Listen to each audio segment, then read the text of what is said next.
the world is far stranger than we often allow ourselves to believe. There are moments in history when the rational mind falters, when the boundaries between the known and the unknown blur into something altogether more unsettling. These are the stories that refuse to be explained away by logic or science, the events that linger in the dark corners of our collective memory, whispering that perhaps there are more things in heaven and earth than are dreamt of in our philosophy. Tonight, we'll journey through 16 such moments, each one a puzzle piece that doesn't quite fit into the comfortable picture we've painted of reality. Some involve disappearances so complete they defy belief. Others speak of visitations from entities that shouldn't exist. And still others present physical evidence of something impossible, something that walked among us and left traces we can still see today. So, settle in, make yourself comfortable, and prepare to question everything you thought you knew about the world. Because once you hear these stories, once you truly absorb the weight of what happened in these moments, you may find yourself glancing over your shoulder a little more often, wondering what else might be lurking just beyond the edge of perception. The island of Eilean Mor rises from the cold North Atlantic waters like a jagged tooth, one of the 7 Flannan Isles situated roughly 20 miles west of the Outer Hebrides off the coast of Scotland.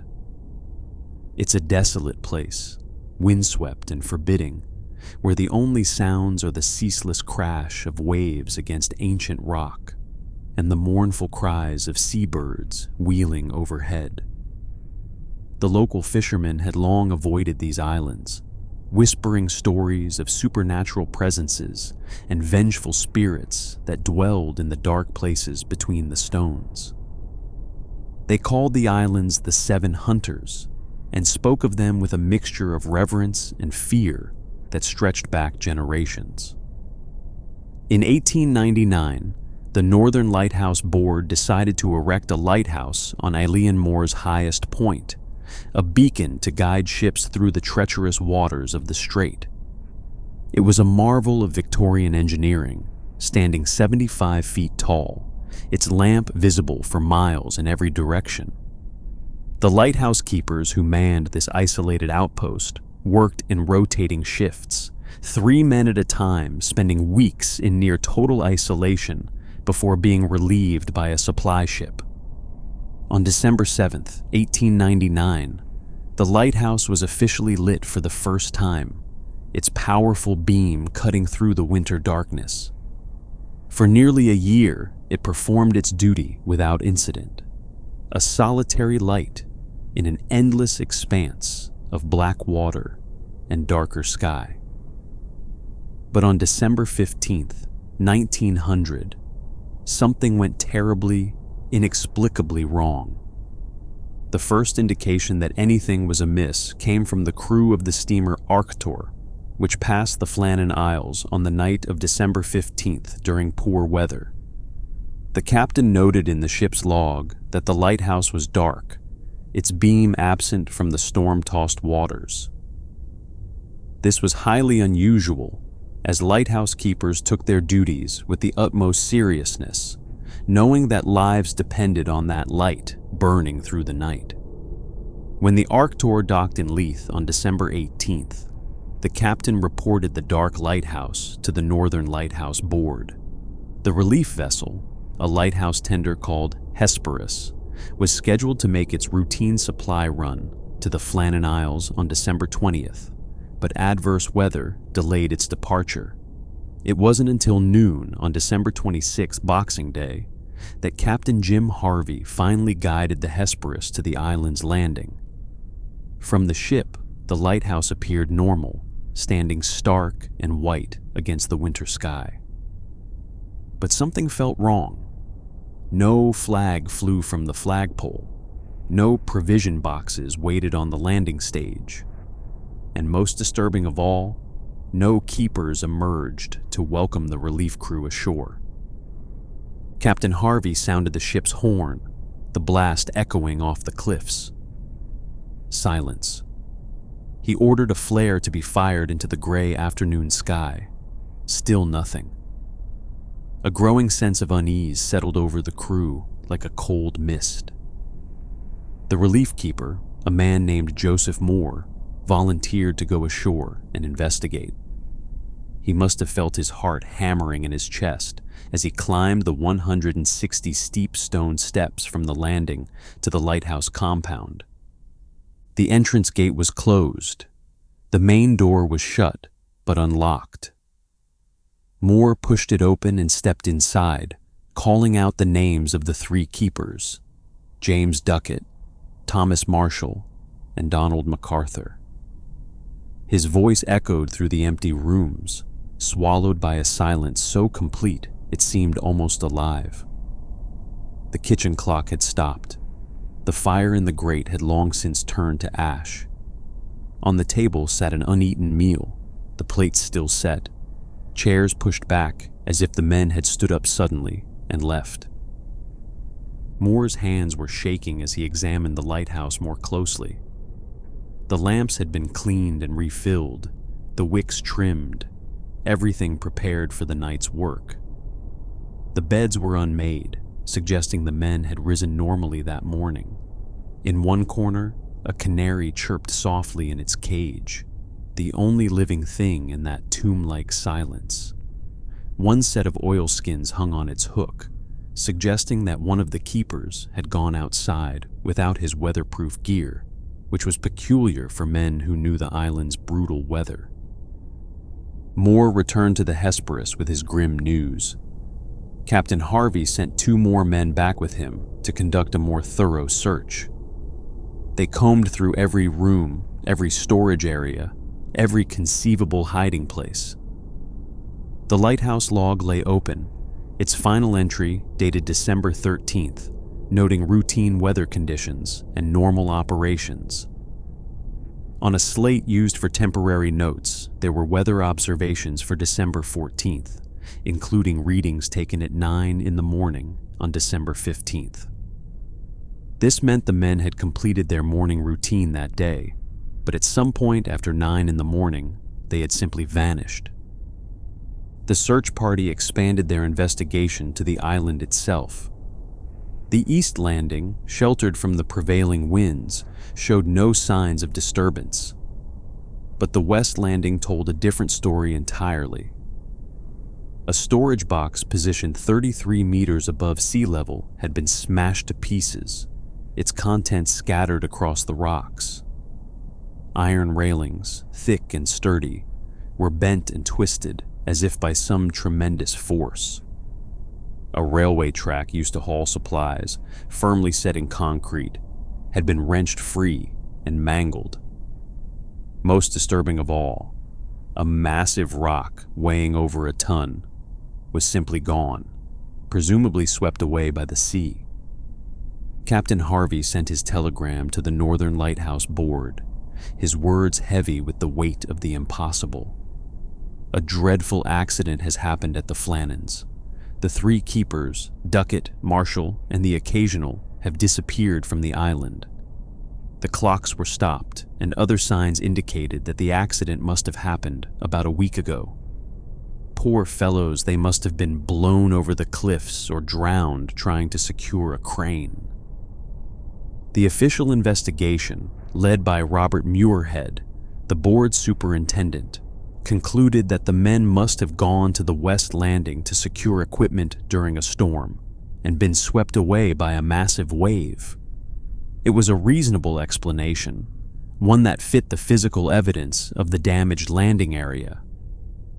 But questions remained, whispering doubts that refused to be silenced. Why would experienced keepers venture out during a storm severe enough to damage equipment positioned 33 meters above the normal sea level? The lighthouse log showed no indication of particularly severe weather. Even more puzzling, the last entry was dated December 13th, but the slate showed that someone had made weather observations on the morning of December 15th. If there had been a storm powerful enough to kill all 3 men, Why was there no mention of it in these careful records? And why would all three men leave the lighthouse? The rules were explicit and well known. At least one keeper must remain inside at all times, no matter the circumstances. Even if two men had gone to investigate damage, the third should have stayed behind. Yet the evidence suggested all three had left simultaneously, and at least one of them had gone without his protective oilskins. In the years that followed, theories proliferated like mushrooms after rain. Some locals, steeped in the island's dark folklore, claimed the men had been taken by supernatural forces, spirits angered by the lighthouse's intrusion on their ancient domain. Others suggested more mundane but equally sinister possibilities. Murder, perhaps, with one keeper killing the others before throwing himself into the sea, overcome with remorse. Some pointed to MacArthur's reputation for having a volatile temper, suggesting a fight might have erupted near the cliff edge. Decades later, investigators would note inconsistencies in the original reports. Stories circulated about a logbook that supposedly contained increasingly desperate entries from Marshall, describing an unprecedented storm and noting that MacArthur was crying and Duckett was unusually quiet, all of them praying for deliverance. The final entry allegedly read, "Storm ended, sea calm, God is over all." But these dramatic log entries were later revealed to be fabrications, embellishments added to an already mysterious story, perhaps by journalists seeking to sensationalize the tragedy. The truth is both simpler and more terrifying than any Gothic invention. Three experienced men, intimately familiar with the sea's moods and dangers, vanished without a trace from an isolated rock in the middle of the Atlantic. No bodies were ever recovered. No definitive evidence explaining their fate was ever found. The lighthouse continued to operate, manned by new keepers who must have felt the weight of that unsolved mystery in every creaking timber, every howling wind. The Flannan Isles lighthouse stands to this day, now automated and unmanned, its light still sweeping across those dark waters. But the memory of what happened there in December 1900 refuses to fade. It lingers like the salt spray, a reminder that even in our modern world of logic and science, there are still events that defy explanation, mysteries that seem determined to remain forever unsolved. Perhaps the most unsettling aspect of the Flannan Isles mystery is its very ordinariness. These weren't foolish men taking unnecessary risks. They were professionals, careful and methodical, men who understood the dangers of their environment. And yet they disappeared as completely as if they had never existed at all, leaving behind only questions and the echoing silence of an empty lighthouse. It's as if the island itself simply swallowed them whole, leaving no trace except the mute testimony of abandoned possessions and an uneaten meal. And sometimes, on certain winter nights, when the wind howls just right across those desolate rocks, one might almost imagine hearing something carried on the gale. Not quite voices, but something like them, distant and faint, as if calling from some impossible distance that has nothing to do with miles. From the cold waters of the North Atlantic, we turn our attention to the frozen expanse of the Ural Mountains, where another disappearance would unfold in circumstances so bizarre, so fundamentally inexplicable, that more than 60 years later, investigators are still struggling to make sense of what happened on that winter night in 1959. The Ural mountain range forms a natural barrier between European Russia and Siberia, a landscape of dense forests giving way to barren, windswept peaks. In January of that year, a group of 10 experienced hikers set out from Sverdlovsk Oblast on an expedition that would test their skills against one of the most challenging routes available in the Soviet Union at that time. They were young, most of them in their early 20s, students and recent graduates from the Ural Polytechnical Institute. Their leader was 23-year-old Igor Dyatlov, a radio engineering student with a passion for winter camping and a reputation for meticulous planning. The group's goal was to reach Overtoun, a mountain about 10 kilometers north of what would become known as the Dyatlov Pass. It was classified as a Category 3 route, the highest difficulty level available in the Soviet Union, made even more treacherous by their decision to attempt it in February, the harshest time of year. But these were not naive adventurers. Each member had extensive experience in winter hiking and camping under brutal conditions. They were tough, disciplined, and supremely confident in their abilities. On January 23, 1959, they received their route book and departed Sverdlovsk. By January 25th, they had reached Ivdel by train, and from there they took a truck to Vizhai, the last inhabited settlement before the wilderness. On January 27th, they began their trek toward Overtoun. The next day, one member of the group, Yuri Yudin, was forced to turn back due to severe knee and joint pain. It was a decision that would save his life and leave him as the sole survivor to remember his companions not as the frozen corpses they would become, but as living, laughing young people filled with hope and excitement. The remaining 9 hikers continued into the mountains. Through their cameras and diaries, found later at their final campsite, investigators were able to reconstruct their journey. They made good progress, their photographs showing the group in high spirits despite the brutal cold. But on February 1st, something went wrong. Perhaps they lost their way in a snowstorm. Perhaps they misjudged their position in the flat, white landscape where every direction looks the same. For whatever reason, they strayed from their planned route and found themselves on the slopes of what the local Mansi people called Kolatsiakl, which translates to Dead Mountain. It was an ominous name, one that would prove horribly prophetic.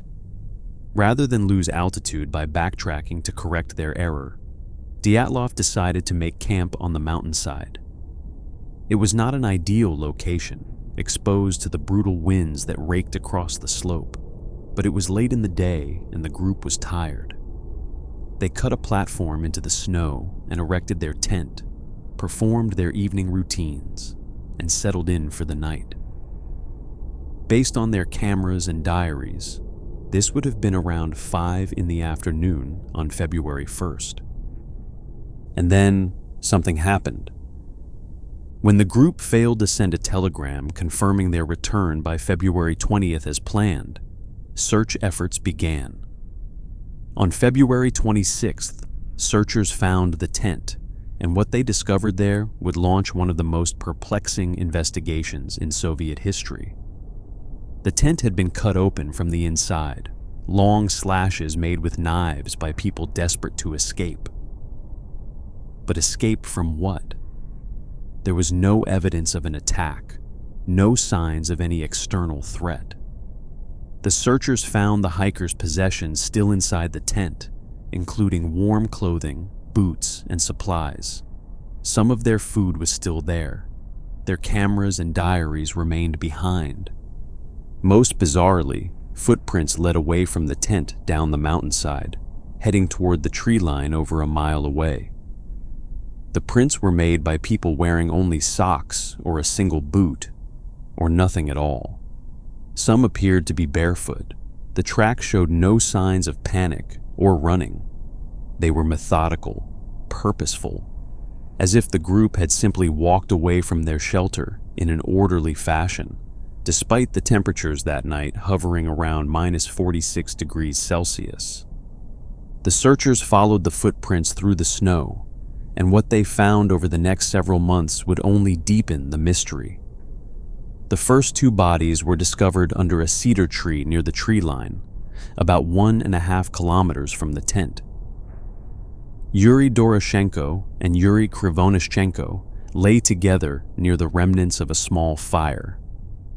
They were barefoot, clad only in their underwear.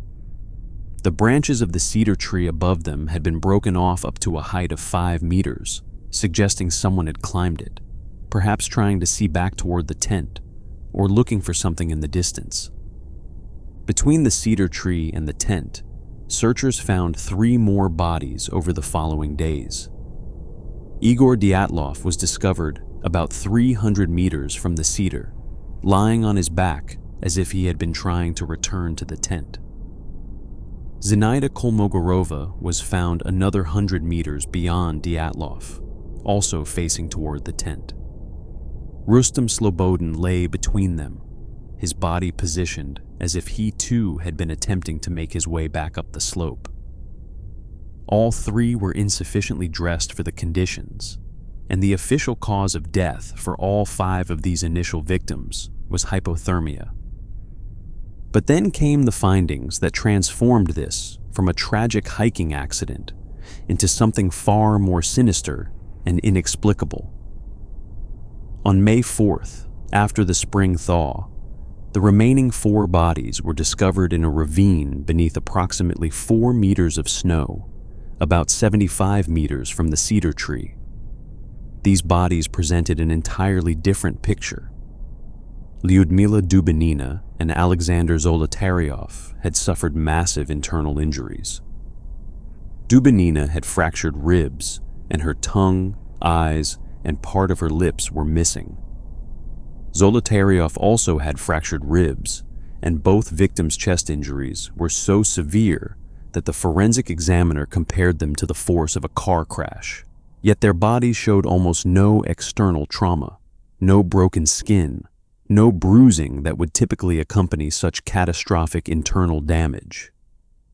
Nikolai Thibault Brignoles had a major skull fracture that had crushed his skull from his ear to his neck. Yet again, there was minimal external injury. The 4th body found in the ravine, Alexander Kolovatov, appeared to have died from hypothermia like the first 5 victims, but he was found with the others, suggesting he had survived long enough to reach the ravine with them before succumbing to the cold. The autopsies revealed other peculiarities. Some of the victims' clothing contained abnormal levels of radiation, though not enough to be immediately lethal. Several had exchanged clothing. Dubinina's foot was wrapped in a piece of Krivonishenko's pants, and Zolotaryov was wearing Dubinina's hat and coat. Some items of clothing had been forcibly cut from the bodies of those who had died first, suggesting the survivors had tried to protect themselves from the cold using their dead companions' clothing. The official Soviet investigation concluded in May 1959 that the hikers died from a compelling natural force which they were unable to overcome. The case was classified and the files sealed. No specific explanation was offered for what this compelling natural force might have been, and the vagueness of the conclusion only fueled speculation and conspiracy theories that continue to this day. What could have caused experienced winter hikers to cut their way out of their tent in the middle of the night and flee into the brutal cold wearing almost nothing? What kind of force could inflict massive internal injuries without corresponding external trauma? Why did they not retrieve their warm clothing even though the initial deaths were from hypothermia? The tent was intact when found. They could have returned to it if they had wanted to. But something kept them from going back, something that made freezing to death seem preferable to returning to their shelter. Over the decades, theories have abounded. Some pointed to the Cold War context, suggesting secret military tests, perhaps of weapons or aircraft in the area. The radiation on some clothing lent credence to this theory, though skeptics noted that Krivonischenko had previously worked at a nuclear facility and could have contaminated his clothing then. Others suggested an avalanche, though the slope angle seemed too gentle and no evidence of a massive snowslide was found at the scene. In 2021, a detailed computer modeling study concluded that a specific type of slab avalanche could potentially explain some aspects of the incident, though it couldn't explain the bizarre behavior that preceded the injuries. Still others proposed more exotic explanations. The area was known for mysterious lights in the sky, and some theorized UFO involvement or military testing of advanced aircraft.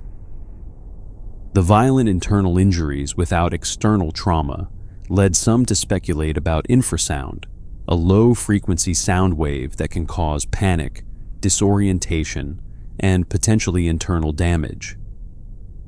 The prevailing wind conditions on Dead Mountain could theoretically create such infrasound under certain circumstances. One of the most chilling aspects of the case emerged years later when one of the lead investigators, Lev Nikitich Ivanov, revealed that his team had witnessed strange lights in the sky during their search operations. He claimed that he had been ordered by Communist Party officials to suppress any mention of these lights in his final report. Whether these lights had any connection to the hikers' deaths remains pure speculation, but Ivanov's deathbed admission added another layer of strangeness to an already incomprehensible event. And there was another detail, one that sends shivers down the spine of anyone familiar with the case. When the tent was examined, investigators found that the victims had used their cameras to take numerous photographs throughout their journey. The images showed the group happy and healthy, enjoying their trek through the winter landscape.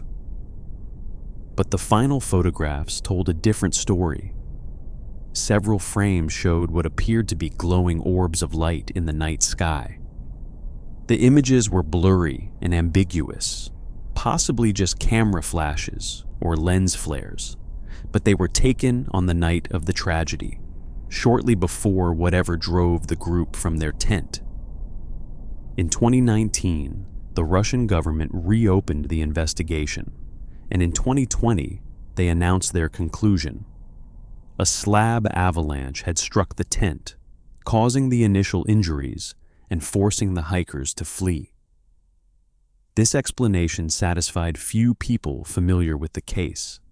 It didn't account for the bizarre radiation, the massive internal injuries without external trauma, the missing tongue and eyes, or most importantly, why experienced winter survivors would cut their way out of a tent and flee into the deadly cold without attempting to retrieve warm clothing even as they froze to death.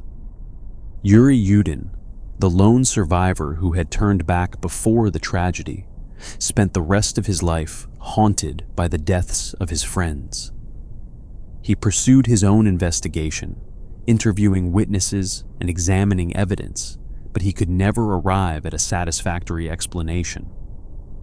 Before his death in 2013, he said that he believed there had been some kind of parabolic fire or similar natural phenomenon that frightened the hikers from their tent, but he acknowledged that he had no proof and that the true explanation remained elusive.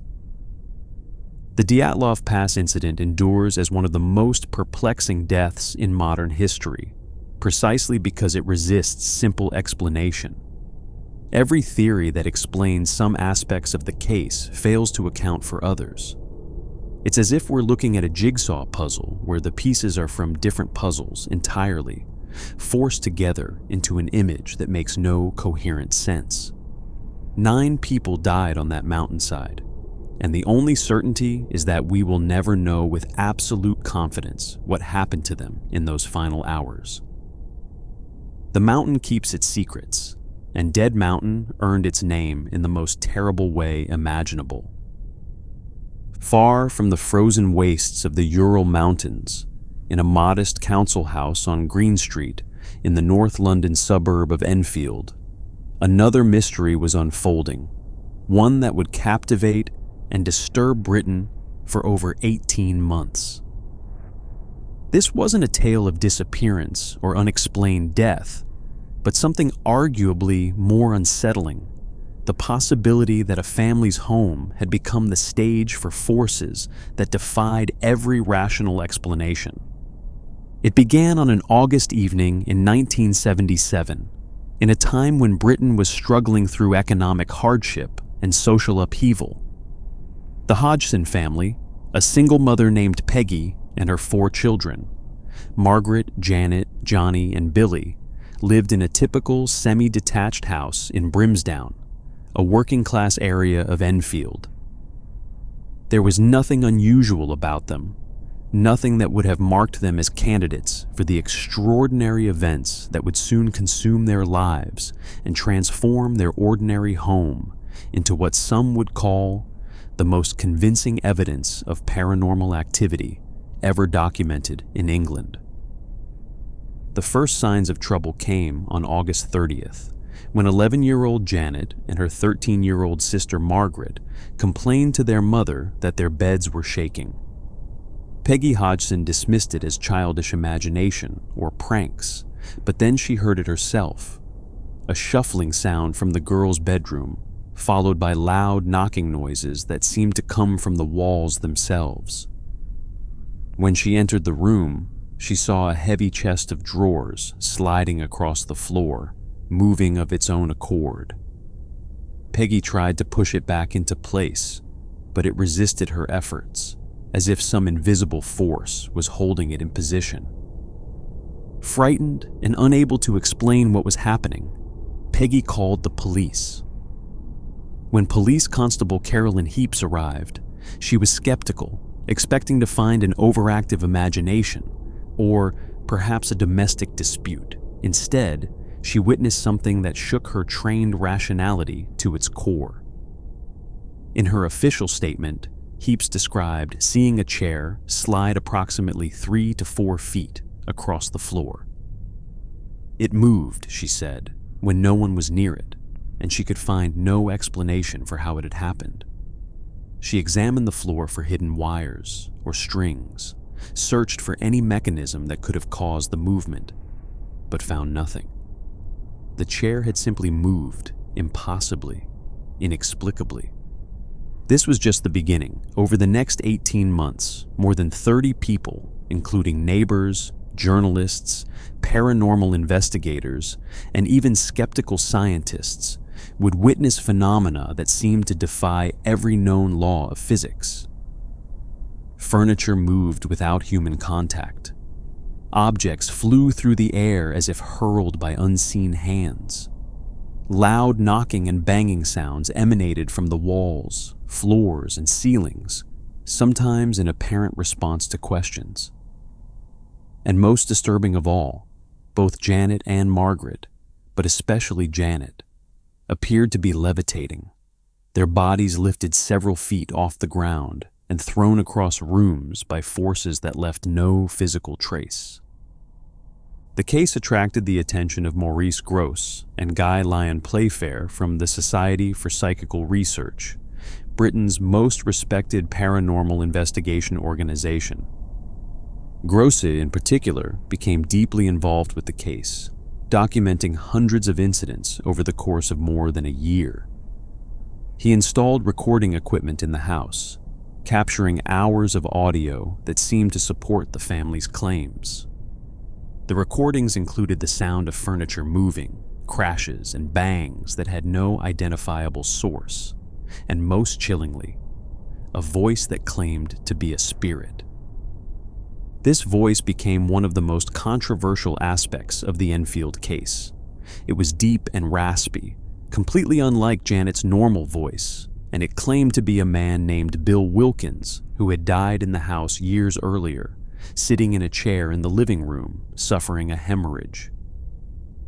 When investigators tracked down Wilkins's family, they confirmed that a man by that name had indeed lived and died in the house, in the manner the voice described. This seemed like powerful evidence of something genuinely supernatural, but skeptics pointed out that this information could have been obtained through normal means, perhaps from neighbors who remembered the previous resident. The Daily Mirror newspaper began covering the story in September 1977, and their photographer, Graham Morris, captured some of the most famous and controversial images associated with the case. In one photograph, Janet appears to be in mid-flight, her body horizontal to the floor several feet above her bed. Morris maintained throughout his life that the photograph was genuine, that he saw Janet lifted and thrown by some unseen force. But critics argued that the image showed nothing more than a child jumping off her bed, frozen in mid-leap by the camera's flash. As media attention intensified, so did skepticism. Investigators from the Society for Psychical Research caught the children bending spoons themselves, seemingly trying to fake paranormal phenomena. Janet and Margaret admitted to investigators that they had faked some incidents, explaining that they wanted to see if the researchers would catch them. This admission was seized upon by skeptics as proof that the entire case was an elaborate hoax, a family seeking attention and perhaps even monetary gain from the publicity. But the case was far more complex than a simple hoax explanation would suggest. Many incidents occurred when the children were not in the room, or when they were being closely observed by multiple witnesses. Objects moved and sounds occurred when the girls were asleep, or not even in the house. The sheer duration of the phenomena, over 18 months, seemed inconsistent with a prank. What child could maintain such an elaborate deception for so long, especially when it brought them not just attention, but also fear, disruption, and unwanted scrutiny? One particularly disturbing incident occurred when BBC reporter Rosalind Morris was filming a segment about the case. While Janet was asleep in bed with a reporter watching her, a curtain wrapped itself around her neck and began to strangle her. The reporter had to physically remove the curtain to free Janet, who showed marks on her neck consistent with an attempt at strangulation. Similar incidents of apparent physical attack continued throughout the haunting, with Janet bearing scratches, bruises, and other injuries that seemed to have no natural explanation. The entity or entities, whatever they were, showed a particular interest in Janet. She became the focus of the most intense phenomena, experiencing what Gross and Playfair described as a form of possession. During these episodes, Janet's voice would change completely, and she would speak in the deep, masculine tones of Bill Wilkins. Skeptics, including members of the Society for Psychical Research, suggested that Janet was practicing ventriloquism, projecting her voice to create the illusion of a separate entity speaking through her. But Playfair and others who witnessed these episodes insisted that Janet's lips barely moved when the voice spoke, and that the transformations in her demeanor and appearance during these episodes went far beyond any teenage girl's ability to play act. One fact that lent credibility to the case was the profound effect it had on the family. This was not a family enjoying their moment of fame. Peggy Hodgson was exhausted and frightened, struggling to maintain normalcy for her children while living in what felt like a war zone. The children's schoolwork suffered. Neighbors reported being kept awake by the sounds from the house.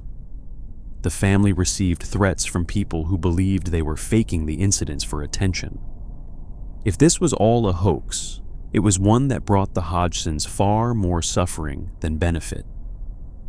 In 1978, a priest was called to the house to perform a blessing or exorcism, depending on who tells the story. After this religious intervention, the phenomena began to diminish, though they did not cease entirely. By late 1979, The intense activity that had characterized the height of the haunting had largely subsided, and the family was able to return to something resembling normal life. But the house and the people who lived there would never be quite the same. Janet Hodgson, now an adult, has spoken occasionally about her experiences. In interviews, she maintains that while she did fake some incidents to test the investigators, and perhaps to maintain attention when the real phenomena were not occurring, the core of what happened in that house was genuine and terrifying. She describes feeling an oppressive presence, a malevolent force that seemed to take particular interest in her. The experience, she says, left her with psychological scars that persisted for decades, a sense of never being quite alone, of always looking over her shoulder. The Enfield case remains one of the most extensively documented alleged hauntings in history. The audio recordings, photographs, witness testimony, and detailed logs kept by investigators provide a wealth of material for both believers and skeptics. Those convinced of the paranormal point to the sheer volume of inexplicable events, the multiple credible witnesses, and the incidents that occurred under controlled conditions. Skeptics counter that the case is a textbook example of how mass hysteria, suggestion, and deliberate fraud can create the illusion of supernatural activity, pointing to the children's admitted fakery as proof that the entire case should be dismissed. What's perhaps most intriguing about the Enfield Poltergeist is not whether it was real, but what it says about the nature of belief and fear. Something happened in that house, something that frightened a family and disturbed an entire neighborhood.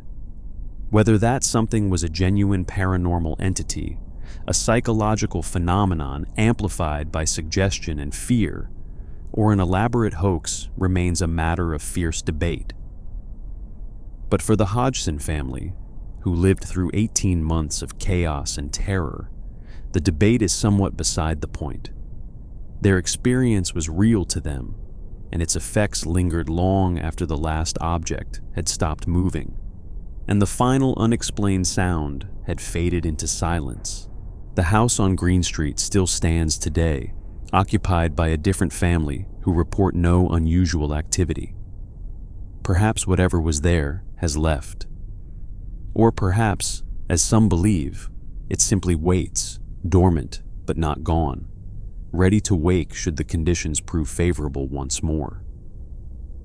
The thought is not a comforting one, and it speaks to a primal fear that lives in all of us, that our homes, our places of safety and refuge, might not be entirely under our control after all. If the events in Enfield tested the boundaries of belief with their apparent impossibility, our next case presents a different kind of horror, one that is all too real, all too physical, and yet remains utterly inexplicable more than a century after it occurred. We travel now to rural Bavaria in 1922, to an isolated farmstead called Hinterkaifeck, where 6 people were murdered in circumstances so bizarre and disturbing that the case has become one of Germany's most infamous unsolved crimes. The farm sat in the countryside about 70 kilometers north of Munich, a modest wooden structure surrounded by fields and bordered by dense forest. It was home to the Gruber family, 63-year-old Andreas Gruber, his 72-year-old wife, Kazilia, their widowed 35-year-old daughter, Victoria Gabriel, and Victoria's 2 children, 7-year-old Kazilia and 2-year-old Josef. Living with them was Maria Baumgartner, a 44-year-old woman who had just arrived to work as the family's maid. The isolation of Hinterkaifeck was both its appeal and its curse. The nearest neighbor was some distance away, and the thick woods that pressed close to the farm buildings created an atmosphere of seclusion that could quickly turn oppressive when darkness fell. The family kept to themselves, had few visitors, and lived according to the rhythms of farm life, rising with the sun, working the fields, tending the animals, and retiring early. But in the days leading up to March 31st, 1922, strange things began happening at Hinterkaifeck. Small incidents that in retrospect read like warnings of the horror to come. Andreas Gruber confided to neighbors that he had found a set of footprints in the snow, tracks that led from the forest to the farm but did not lead back.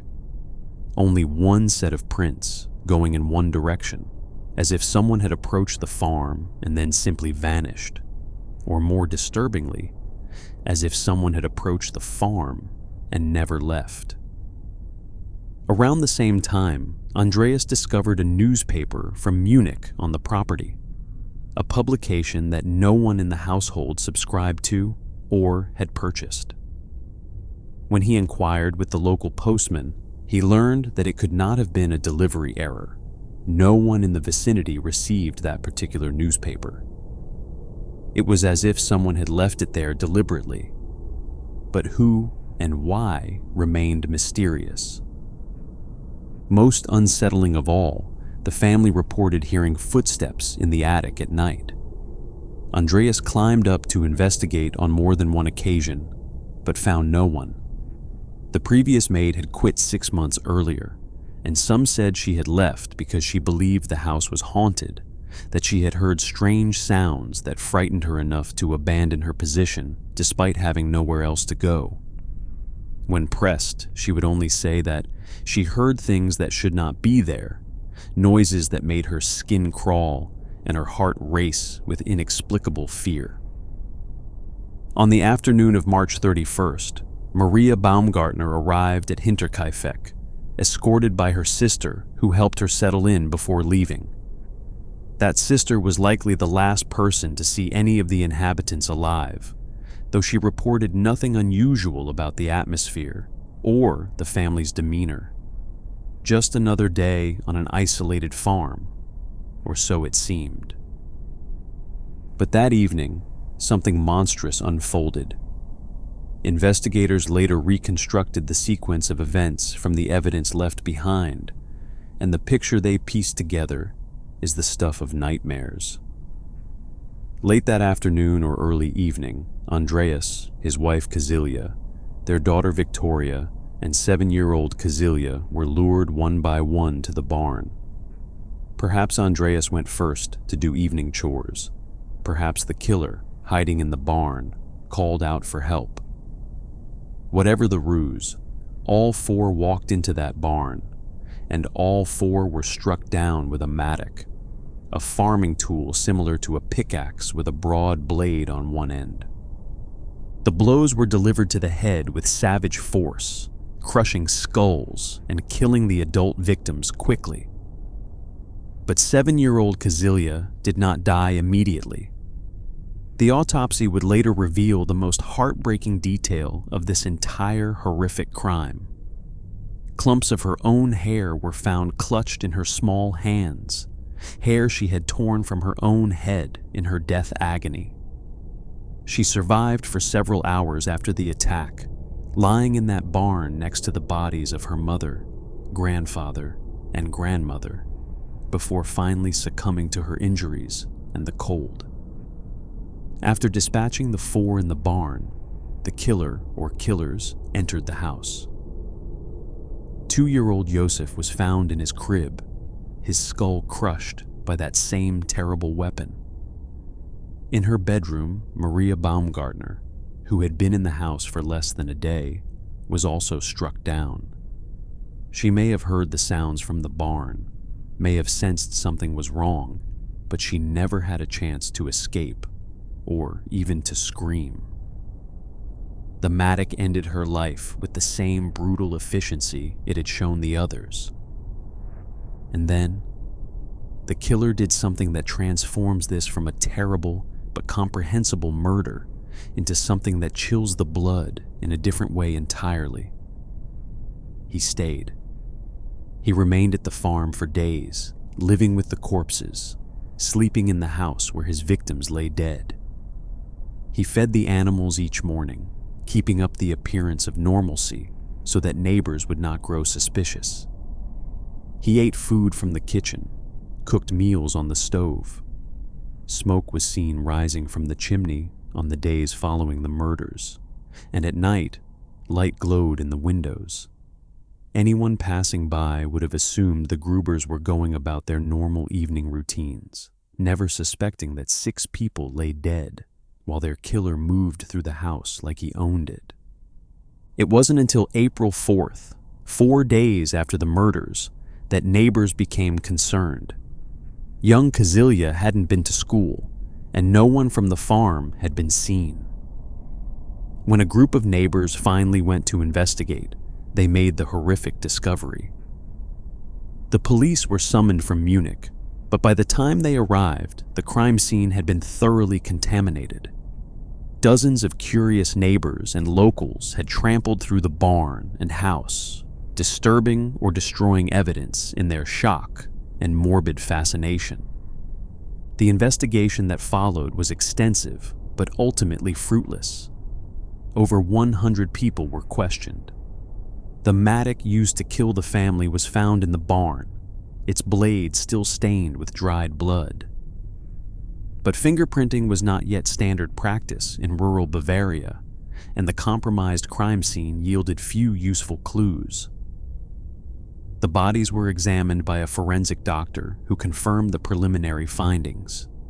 All 6 victims had died from skull trauma inflicted by a heavy, blunt instrument consistent with the mattock. Suspicion fell on several individuals. Lorenz Schlittenbauer, a neighbor who had been one of the first to discover the bodies, drew attention because of his close relationship with the family and some peculiar behavior at the scene. Some wondered if Victoria's husband, who had been killed in World War I, might not actually be dead, might have returned to exact some terrible revenge. There was talk of a vagrant, of a disturbed local who was known to be violent. But no evidence pointed conclusively to any suspect, and no arrests were ever made. One particularly dark thread of suspicion involved Andreas Gruber himself and his relationship with his daughter Victoria. 7 years before the murders, both Andreas and Victoria had been convicted of incest, a scandal that had rocked their small community. Some wondered if this shameful history might have motivated someone to commit murder, perhaps to avenge the abuse or to silence witnesses to ongoing criminality. But this too led nowhere. Another blind alley in an investigation that seemed cursed to fail from the start. The calendar on the wall of the Hinterkaifeck farmhouse showed April 1st when investigators arrived, but the murders had occurred on March 31st. This meant that someone, almost certainly the killer, had torn off the previous day's page, continuing the domestic routine even as he shared the house with 6 corpses. It was this detail more than any other that seemed to unsettle investigators. This image of a killer so calm, so methodical, that he would remember to update a calendar while surrounded by the results of his savage handiwork. Within a year, Hinterkaifeck was demolished. No one wanted to live there, and the land itself seemed cursed by the violence that had occurred there. The building materials were carted away, and the site was eventually returned to agricultural use, though locals claim that even decades later, nothing would grow properly on the exact spot where the farmhouse had stood. In 2007, students from a police academy in Fürstenfeldbruck took up the case as a training exercise, using modern forensic techniques to re-examine all available evidence. They announced that they had identified the killer, but would not reveal the name out of respect for living descendants. This announcement only added to the frustration surrounding the case. Even if the students had indeed solved the mystery, justice for the Gruber family would never be served. The killer was long dead, buried and forgotten, his secrets safe with him in the grave. The Hinterkaifeck murders endure in German collective memory, not just because of their brutality, but because of the particular horror of those days after the killings, when the murderer lived among his victims as if nothing had happened. It speaks to a capacity for coldness, for separation from normal human emotion that most of us cannot fathom. To kill in a moment of rage or fear is terrible, but at least it's comprehensible.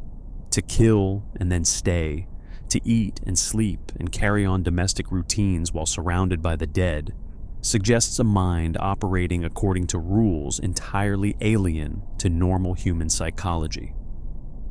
And those footprints in the snow, leading to the farm but not away from it, take on a more sinister cast when we know what came after. They suggest the killer arrived at Hinterkaifeck with murder already in his heart, that he hid somewhere on the property, perhaps in that attic where the family heard footsteps, waiting for his moment. How long was he there before he struck?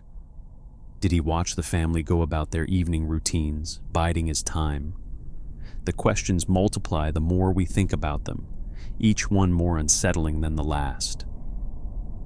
We shift now from the cold premeditation of Hinterkaifeck to something far stranger and more immediate. A night when the impossible seemed to become all too real for an American family who found themselves under siege by entities that defied every law of nature and reason. The date was August 21st, 1955. The place was a small farmhouse in the rural hamlet of Kelly, Kentucky, near the town of Hopkinsville. The events of that night would give rise to one of the most famous and controversial UFO encounters in American history, an incident that would inspire everything from serious scientific investigation to Hollywood science fiction films. But for the Sutton family and their visitors, it was simply a night of pure terror that would haunt them for the rest of their lives. The farmhouse belonged to Glennie Langford, but on that August evening, it was crowded with family and visitors. Present were Langford's children and two of her grown sons from a previous marriage, Elmer Lucky Sutton and John Charlie J.C. Sutton, along with their wives. Also staying at the farm were Billy Ray Taylor, his wife June, and another relative, O.P. Baker. Most of the adults worked as carnival employees, traveling the country and staying at the farm between jobs. They were not naive country folk or prone to flights of fancy. They were practical people who had seen much of the world. That evening around 7 o'clock, Billy Ray Taylor walked out to the well to get some water. As he stood in the darkening yard, he heard a peculiar sound and looked up to see something he would never forget. A bright silvery object streaking across the sky. It was large, moving with incredible speed, and as Taylor watched in amazement, it seemed to descend beyond the tree line near the farm. The object glowed with an unusual intensity, unlike any aircraft or meteor Taylor had ever seen. He ran back inside to tell the others what he'd witnessed, but they were skeptical, suggesting he'd probably just seen a shooting star or maybe a military plane. No one thought much more about it, and the group settled back into their evening activities. But about an hour later, around 8 o'clock, the dogs outside began barking frantically, a sustained and agitated alarm that suggested something was seriously wrong. Lucky Sutton and Billy Ray Taylor grabbed their firearms and went outside to investigate. What they saw then would sound like pure fiction if it hadn't been reported by multiple witnesses who never wavered from their account. Small figures were approaching the house, creatures unlike anything either man had ever seen or imagined. They stood about 3 to 4 feet tall, with large, glowing eyes that reflected the farmhouse lights with an eerie yellow phosphorescence. Their bodies appeared thin and almost skeletal, with disproportionately large heads and long claw-like arms that seemed to reach almost to the ground. Most unsettling of all, They appeared to be walking upright like humans, but with a strange, floating quality to their movement, as if they weren't quite subject to normal gravity. The two men did what many rural Americans would do when confronted with an unknown threat to their home. They opened fire. Lucky Sutton was an excellent marksman, and at this close range, he could hardly miss. He fired directly at one of the creatures, and both men clearly saw the bullet strike its target. But instead of falling, the creature simply flipped backward and scurried away into the darkness with what witnesses described as an acrobatic movement, as if the force of the bullet had no more effect than a gentle push. The creatures didn't retreat, though.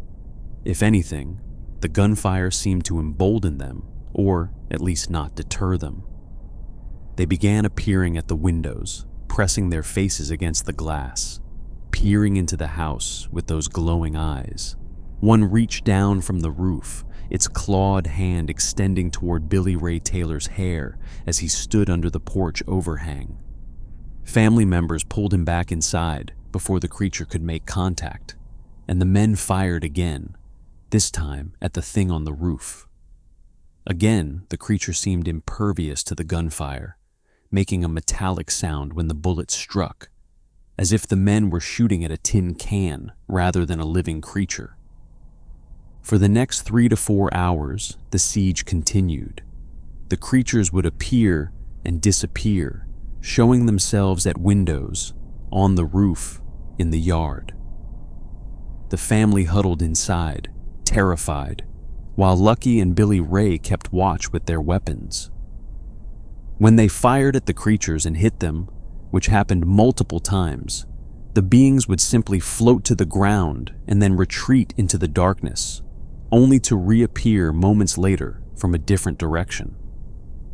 The entities made no sound, showed no apparent aggressive intent beyond their disturbing presence, and seemed more curious than hostile.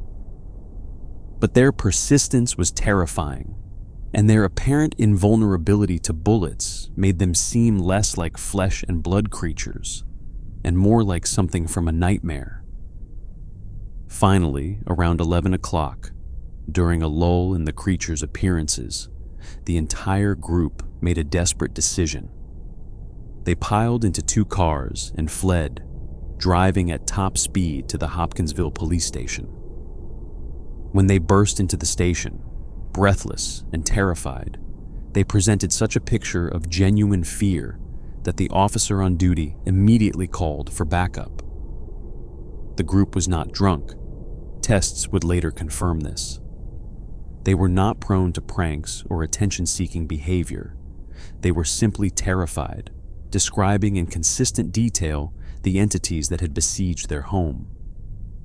Police Chief Russell Greenwell assembled a response team that included state troopers and military police from nearby Fort Campbell. They drove in convoy to the Sutton farmhouse, arriving to find it empty, the doors standing open, the yard littered with shell casings from the gunfire. They conducted a thorough search of the house, the barn, the surrounding fields, and the nearby woods. They found absolutely nothing. No creatures, no bodies, no evidence of where the entities had gone, or even proof that they had ever been there. The only physical evidence was the bullets that had been fired and the testimony of 11 terrified people who all told the same strange story. The police finally left around 2:30 in the morning, apologizing that they couldn't find anything to explain the family's experience, but noting that clearly something had frightened them badly. The family, exhausted and shaken, tried to settle in for what remained of the night.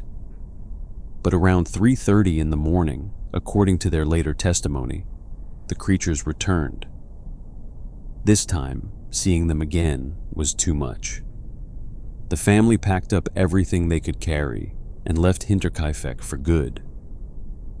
When police returned the next day, they found the house empty. Neighbors reported that the Suttons had left during the night and had no intention of returning. The story hit the local newspapers immediately, and within days had spread across the nation. The media dubbed the entities the Hopkinsville Goblins, or the Kelly Green Men, though the witnesses never described them as green. That detail was added by journalists, perhaps influenced by the growing popular culture imagery of aliens as little green men. The case became a sensation, inspiring investigation by the United States Air Force's Project Blue Book, the military's official UFO investigation program. Blue Book ultimately classified the case as a hoax without providing any substantial evidence for that conclusion. Skeptics offered various explanations. Some suggested that the family had mistaken great horned owls for alien creatures. These owls are indeed large, with glowing eyes, and can be aggressive when defending their territory. But owls, no matter how large or aggressive, cannot walk upright, appear at windows, or move with the coordinated, seemingly intelligent behavior the witnesses described.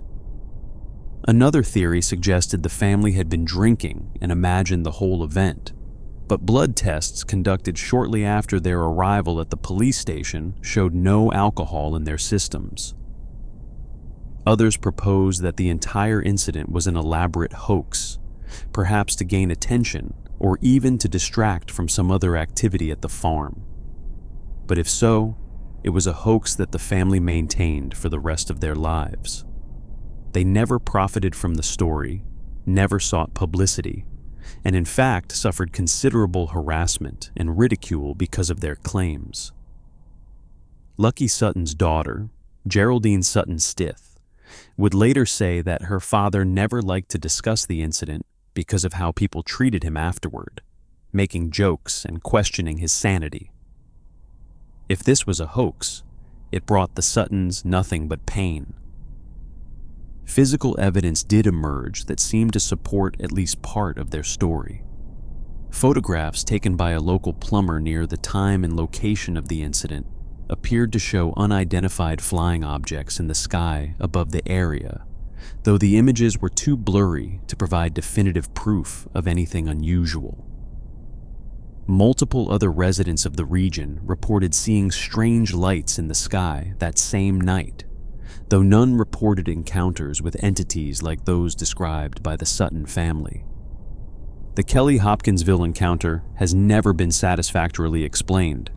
It remains one of the most detailed and well-documented alleged alien encounter cases in American history, notable for the large number of witnesses, the duration of the event, and the consistency of the testimony. Whether the Suttons and their visitors encountered extraterrestrial beings, experienced some form of mass hallucination, mistook natural phenomena for something supernatural, or perpetrated an elaborate hoax remains a matter of debate more than 6 decades later. What's certain is that something happened that night at the Sutton farm, something that frightened 11 people so badly that they fled their home and never felt safe returning. In the isolated farmland of rural Kentucky, in an era before smartphones and internet and instant communication, something impossible seemed to occur. And the memory of those glowing eyes at the window, those thin figures that seemed to float rather than walk, those entities that seemed to shrug off bullets like they were pebbles, that memory persisted, a thorn of fear that never quite worked its way out. Our journey through the unexplained now takes us to Australia, where in 1978, a young pilot would have an encounter that would end with his disappearance and launch one of the most debated UFO cases in aviation history.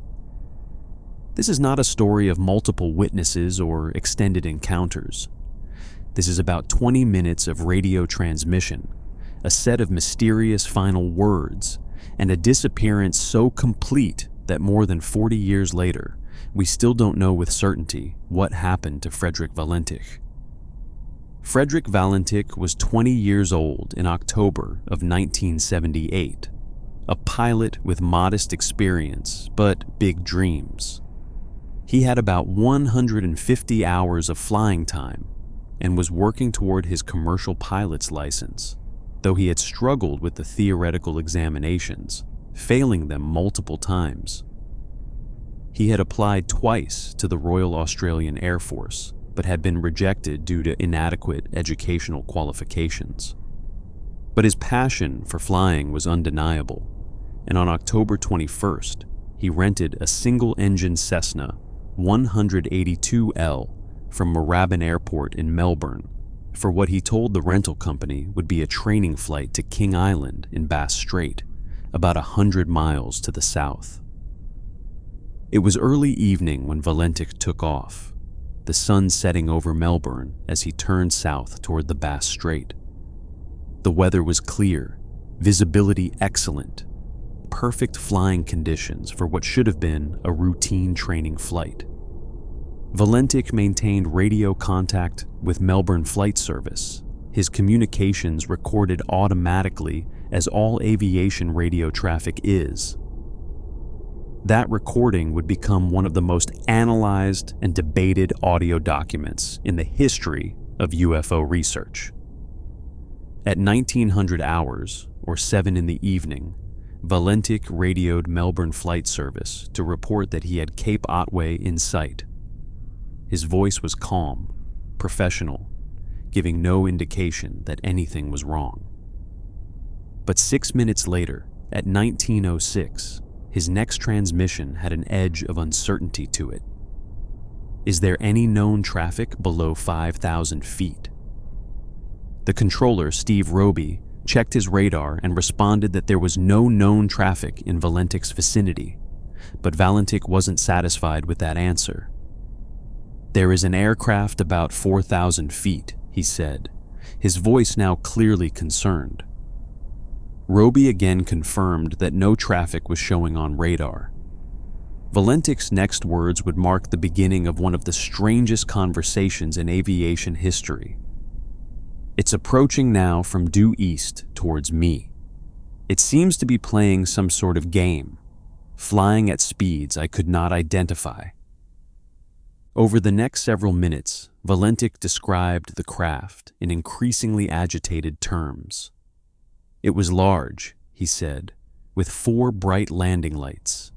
It passed about 1,000 feet above him, moving at tremendous speed.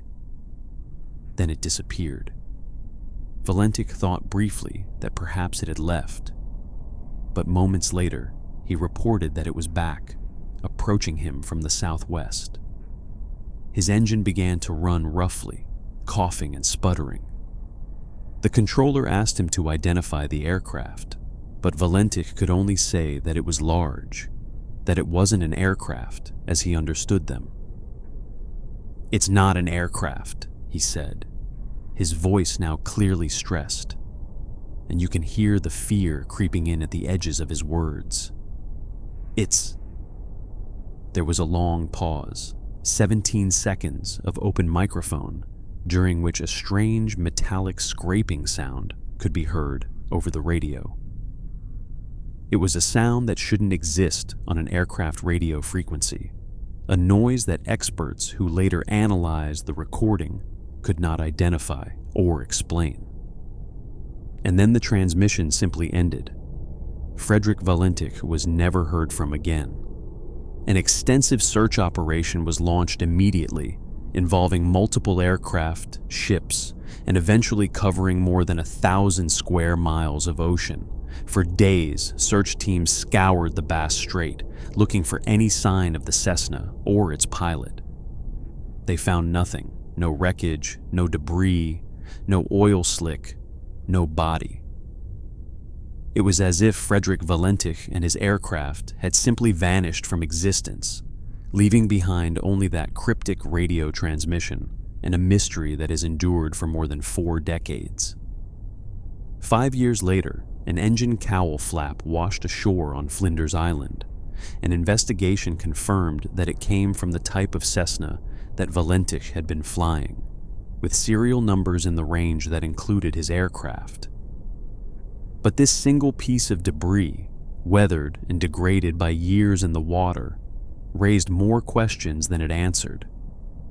If the aircraft had crashed in the Bass Strait, why had no other wreckage been found? And why hadn't the intensive search in the days immediately following the disappearance located any trace of it? The official investigation by the Australian Department of Transport could not determine what had happened.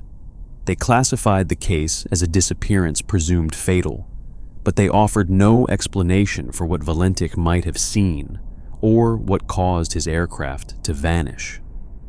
The report noted that no other aircraft had been in the vicinity, that weather conditions were good, and that Valentich had appeared to be genuinely frightened by whatever he encountered. In the years since, various theories have been proposed. Some UFO researchers have pointed to Valentich's father's statement that his son had been an ardent believer in UFOs, and had even discussed with his girlfriend the possibility of being abducted by aliens. They note that several other people in the area reported seeing strange lights in the sky on the night of Valentich's disappearance. A photograph taken by a plumber near Cape Otway around the time of the incident appeared to show a dark, unidentified object in the sky, though like so many UFO photographs, it was too blurry and ambiguous to prove anything definitively. Skeptics have offered more prosaic explanations. Some suggested that Valentich became disoriented and saw the reflection of his own aircraft lights on the water, perhaps flying inverted without realizing it.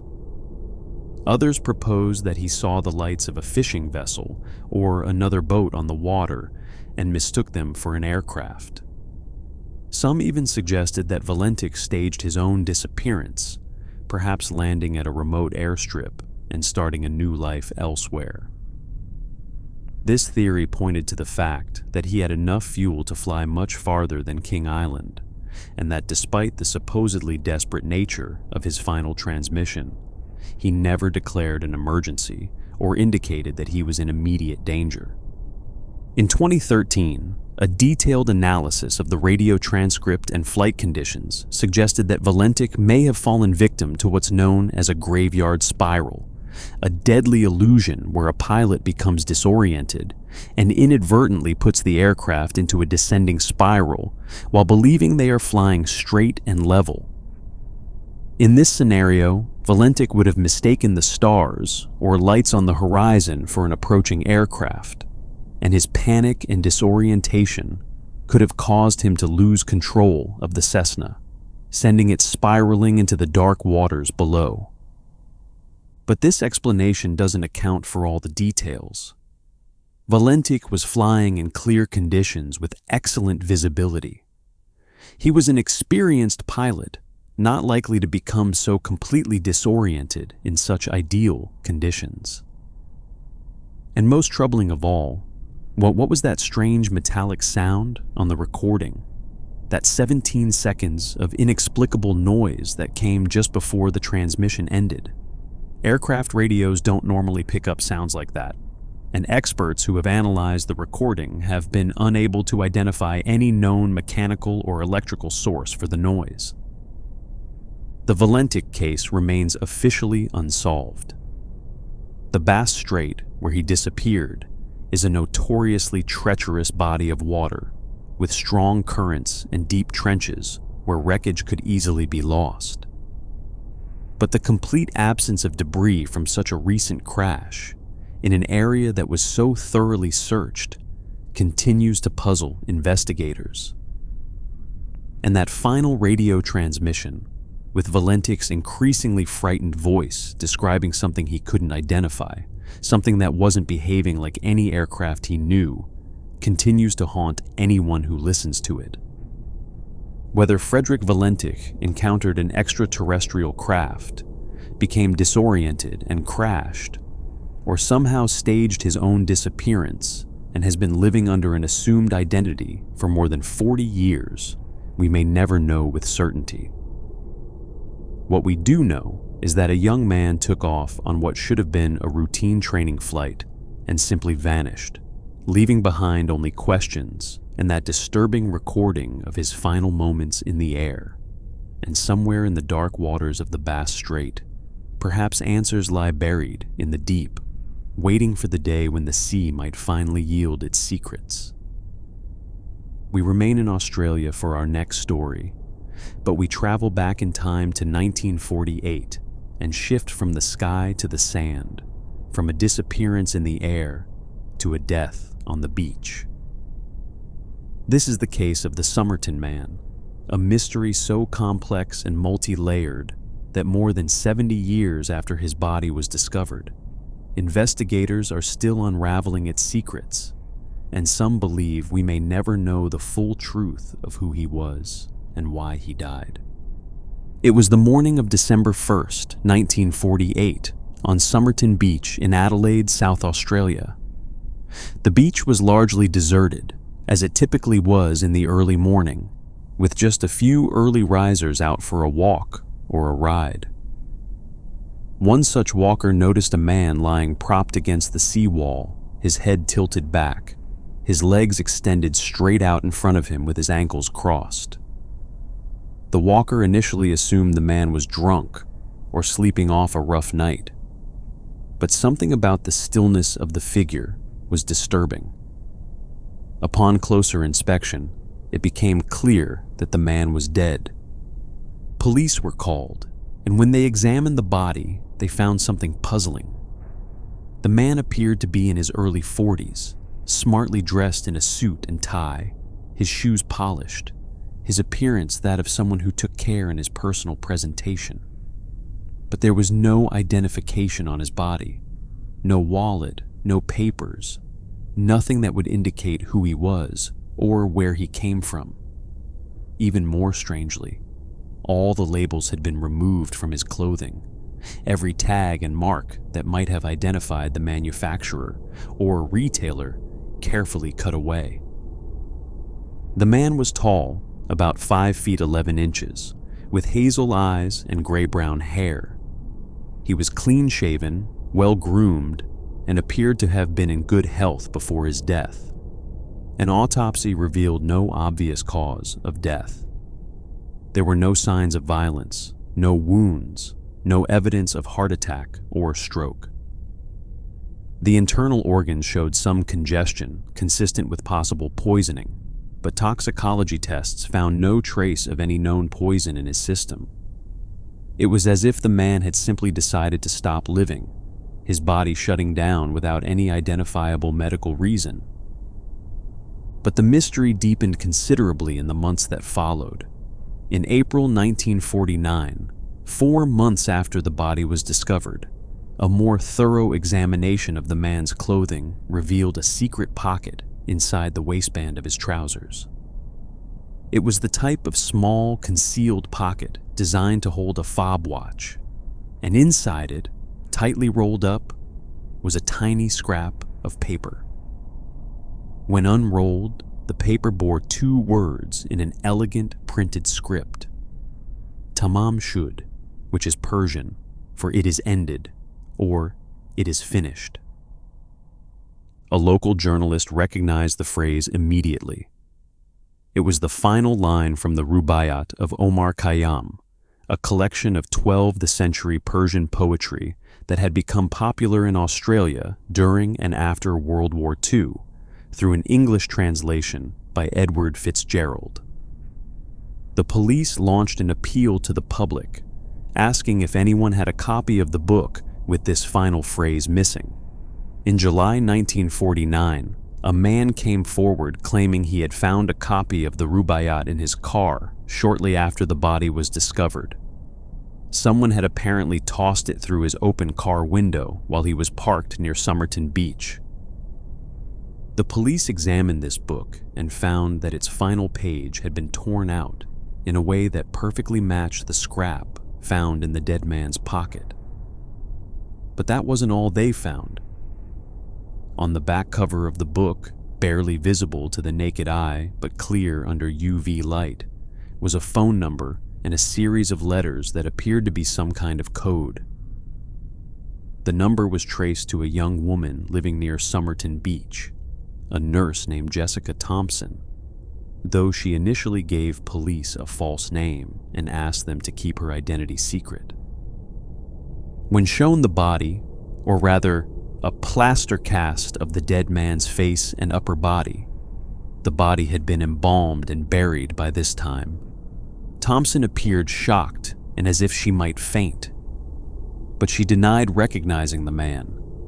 She admitted that she had once given a copy of the Rubaiyat to a man she had known during the war, an army officer named Alf Boxall. Police tracked down Boxall, certain they had identified the Somerton man, only to find him alive and well in Sydney, still in possession of his copy of the Rubaiyat with its final page intact.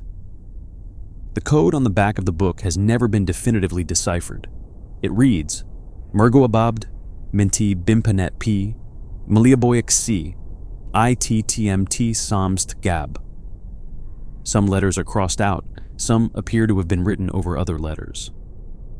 Cryptographers, both professional and amateur, have spent decades trying to crack this code, proposing everything from a simple substitution cipher to coordinates for a specific location to a lover's secret message.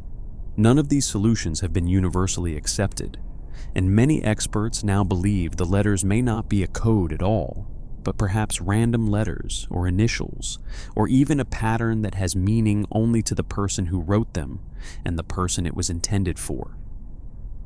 More peculiarities emerged the more investigators looked into the case. The man had unusually well-developed calf muscles, suggesting he might have been a ballet dancer or someone who spent considerable time on their toes.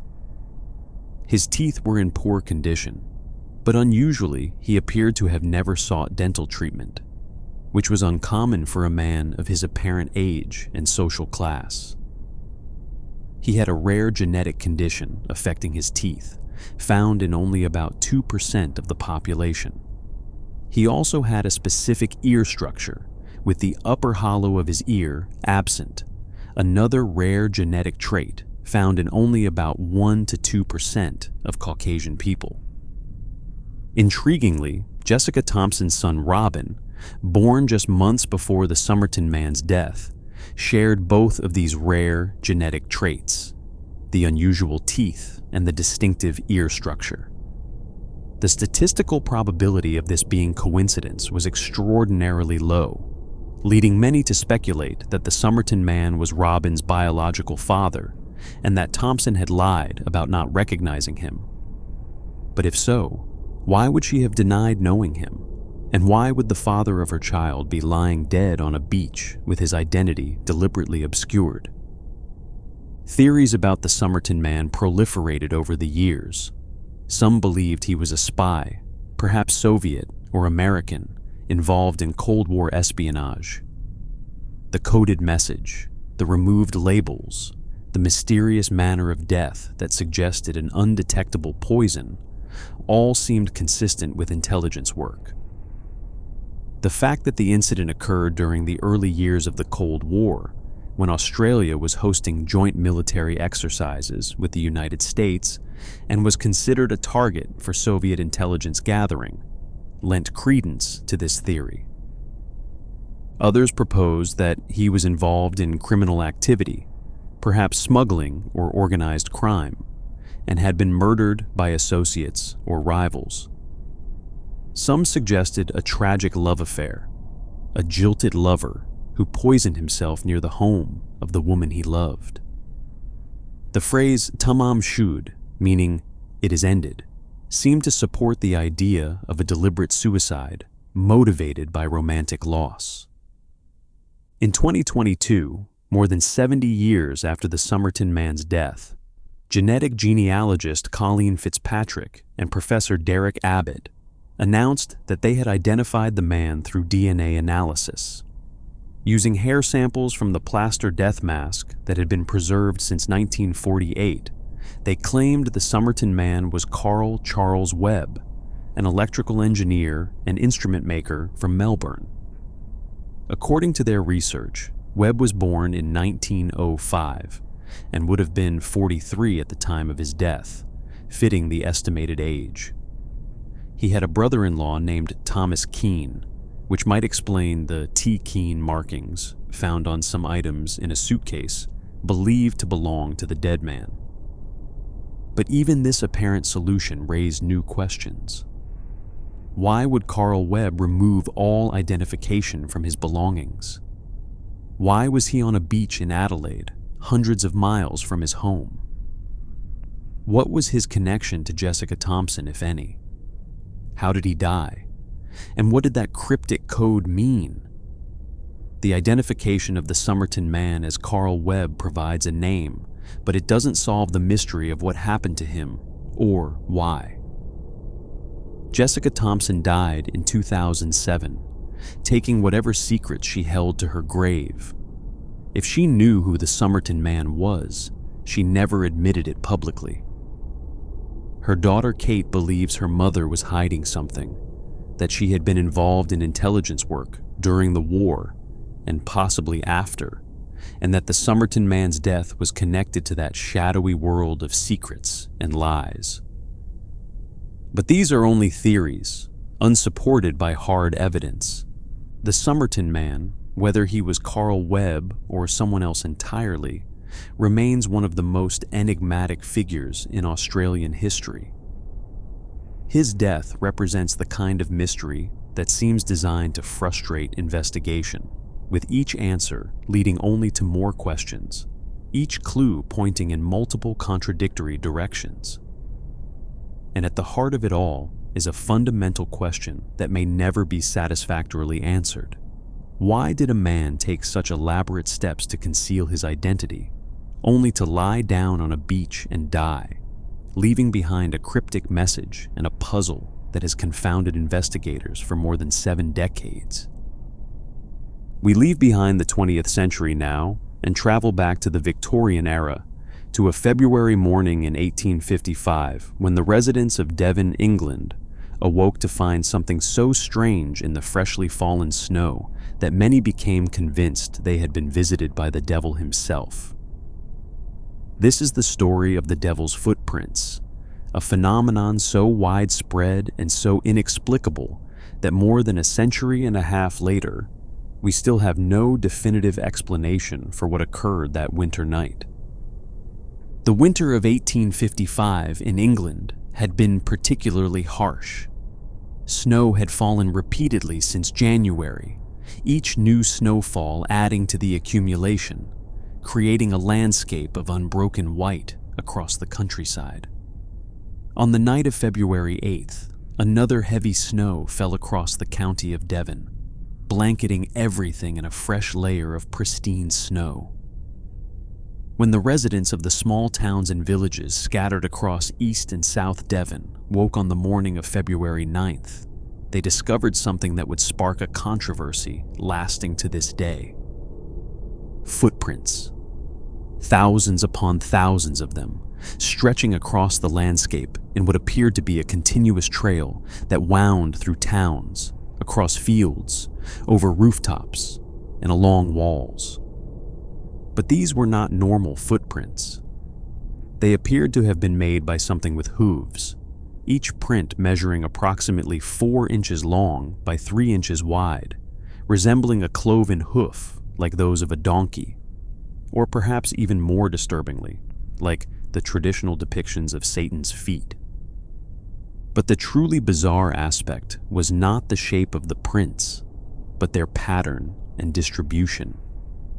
They appeared in a nearly straight line, as if whatever made them had walked in a single file, each footprint following directly behind the previous one.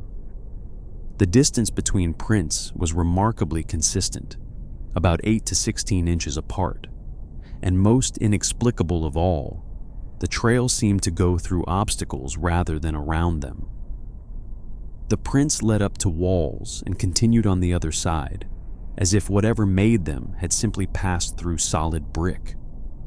They appeared on rooftops, as if the creature had walked up the side of houses and across the tiles.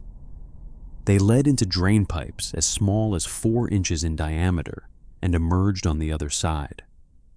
The extent of the footprints was staggering. Reports came in from more than 30 different locations across Devon and a couple in neighboring Dorset. When people tried to follow the trails, they estimated that the total distance covered by the footprints was somewhere between 40 and 100 miles. The prints appeared in the towns of Exmouth, Topsham, Dawlish, and Teignmouth, separated by the River Exe. This meant that whatever made the prints had apparently crossed the river, which was frozen in places, but still would have been a formidable obstacle for most creatures. The similarity and consistency of the prints across all these locations were what truly puzzled investigators. It wasn't just that mysterious tracks had appeared in multiple places. It was that they all looked identical, showed the same pattern, the same spacing, the same impossible behavior of going through and over obstacles rather than around them. It was as if a single entity had traversed the entire region in one night, covering a distance that would have been remarkable for any animal, let alone one moving in the careful, deliberate manner suggested by the evenly spaced prints. Fear spread through the Devon villages like wildfire. This was Victorian England, a time when religious belief was still strong and the devil was not a metaphorical concept, but a real and present danger to the faithful. Ministers addressed the phenomenon from their pulpits, some suggesting it was indeed the work of Satan, while others urged their congregations not to give in to superstitious panic. But the fear was real enough that many people refused to leave their homes after dark for days afterward, terrified that whatever had left those prints might return. Newspapers picked up the story, and soon theories began to proliferate. Some suggested a kangaroo had escaped from a private zoo and had hopped across the countryside. This would explain the two-footed nature of the prints and the large distances covered. But kangaroos do not have cloven hooves, and no zookeeper came forward to report any missing animals. Moreover, kangaroos, while capable of considerable speed, typically hop in an irregular pattern quite unlike the methodical, single-file progression of these prints. Others proposed that the tracks were made by birds, perhaps swans or other waterfowl, which have webbed feet that might create a hoof-like impression under certain conditions. But birds typically leave tracks that show both feet side by side, not in single file. And birds do not typically walk for miles across countryside, over buildings, and through towns in the middle of the night. A Victorian scientist suggested badgers might be responsible, noting that in certain snow conditions, the prints of a badger's hind feet can override the prints of the front feet, creating a single trail that might appear hoof-like after the snow has begun to melt and refreeze.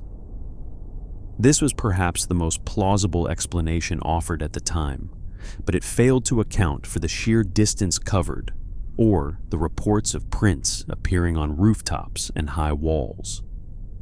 In 1890, a correspondent to Notes and Queries suggested that an escaped balloon from the Devonport dockyard might be responsible, its trailing anchor chains and mooring ropes creating the prints as it was blown across the countryside.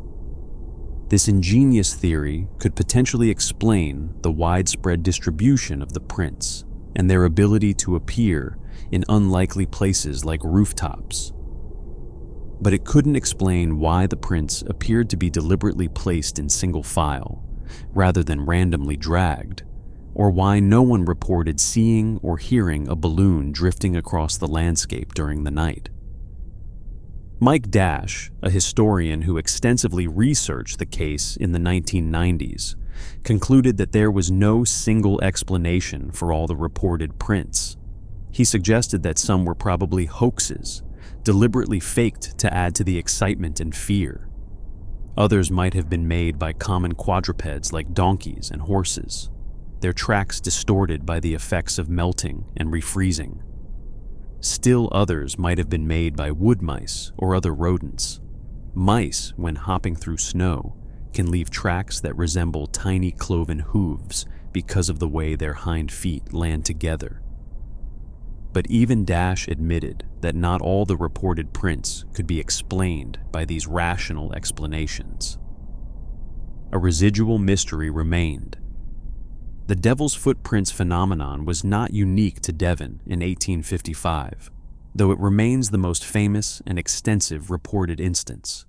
Similar mysterious tracks were reported in other locations and times. In 1840, on the remote Kerguelen Islands in the southern Indian Ocean, a sea captain reported finding mysterious hoof-like prints in the snow on an island that had no hoofed animals. In 1945, in Belgium, strange prints were found near the Chateau de Morveau. In 1957, similar prints appeared in Hull, England, and as recently as 2009, a woman in Wolseley in North Devon reported finding strange cloven hoof prints in her garden that closely matched descriptions of the original 1855 tracks. What makes the Devil's Footprints so compelling is not any single inexplicable aspect, but the cumulative weight of the strange details. Yes, rodents might make hoof-like tracks. Yes, thawing and refreezing might distort animal prints into unfamiliar shapes. Yes, some reports might have been exaggerated or fabricated, but when you add it all together, when you consider the extent, the consistency, the bizarre pattern of the prints seemingly passing through obstacles, something remains unexplained. Something unusual happened in Devon that February night in 1855, something that frightened practical country people and has puzzled investigators ever since. The most unsettling aspect is perhaps the thought that something or someone could traverse such an enormous distance in a single night, leaving this methodical trail behind like a signature, moving through the landscape with apparent disregard for physical barriers or the rules that govern ordinary creatures. Whether it was the devil, as some believed, or some natural phenomenon we still don't fully understand, or some combination of mundane explanations that together created an illusion of the impossible, the Devil's Footprints remain one of the great mysteries of Victorian England. And perhaps that's the real lesson of this story, that even in our modern world with all our scientific knowledge and sophisticated investigative techniques, there are still events from the past that resist complete explanation. Sometimes the footprints in the snow remain mysterious no matter how long we stare at them, no matter how many theories we propose. And sometimes that's exactly as it should be, a reminder that mystery and wonder still have a place in our increasingly rationalized world. From the snow-covered mystery of 1855, we move forward in time to a bridge in Scotland where something far more recent and equally disturbing has been occurring. This is a story not of a single event, but of a pattern of tragedies so consistent and so inexplicable that it has earned the location, the grim title of the most haunted bridge in the world. This is the mystery of Overtoun Bridge and its epidemic of dog suicides. Overtoun Bridge sits near the village of Milton in West Dunbartonshire, Scotland, spanning a 50-foot drop to the Overtoun burn below. It's a beautiful Victorian structure built in 1895 with elegant stonework and Gothic architectural details. On sunny days, it's a picturesque spot, popular with walkers and their dogs.